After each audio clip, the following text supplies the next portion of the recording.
ফারিকুন ফিস সাইর। বান্দা একটা জান্নাতের রাস্তা, বান্দা একটা জাহান্নামের রাস্তা। তোমাকে স্বাধীনতা দিলাম, তুমি জান্নাতের রাস্তায় চলতে পারো। তোমাকে স্বাধীনতা দিলাম, জাহান্নামের রাস্তায় চলতে পারো।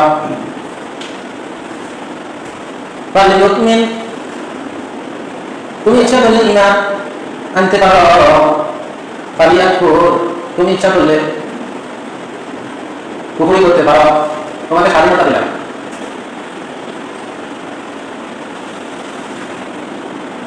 মালিকি ইয়াউমিদ্দিন,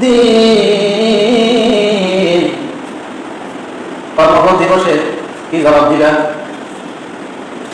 বান্দা কর্মফল দিবসে কি জবাব দিলা? হাত্তা লা তাকুনা ফিতনা ওয়া ইয়াকুনা আদ-দীনু লিল্লাহ। যতক্ষণ তুমি চেষ্টা করবে আল্লাহর দ্বীন কায়েম করবে, আল্লাহর দ্বীন প্রতিষ্ঠা করবে। যদি আল্লাহর দ্বীন প্রতিষ্ঠা করাতে তোমাকে কেউ বাধা দেয়, ততক্ষণ পর্যন্ত তুমি চেষ্টা করবে, যতক্ষণ পর্যন্ত একজন বাধা প্রদানকারী অবশিষ্ট থাকবে। পৃথিবীর বুকে একজন মানুষ যদি বাধা প্রদানকারী থাকে,